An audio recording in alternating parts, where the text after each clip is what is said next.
Magandang araw. Ngayon ay aking babasahin ang paggamit at iba't ibang salita mula sa root word na utal.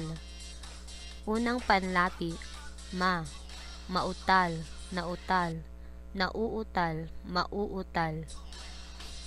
Huwag ka sanang mautal sa iyong talumpati.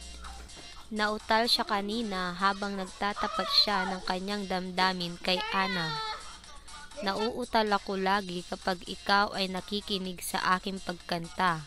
Mauutal ka lang kapag kumakain ka ng tsokolate habang nagsasalita.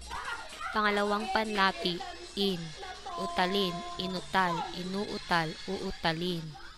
Utalin mo nga siya para mapahiya siya sa harap ng tao.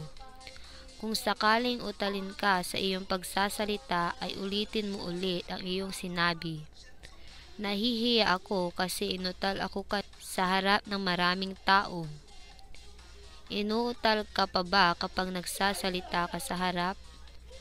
Uutalin ka lang mamaya, kaya kung ako sa iyo, hindi na ako magsasalita. Pangatlong panlapi, makautal, nakautal, nakakautal, makakautal. Makautal kaya sa iyo ang pagsasalita sa harap? Nakautal sa akin ang nerbiyos. Nakakautal naman ang mga salitang iyan.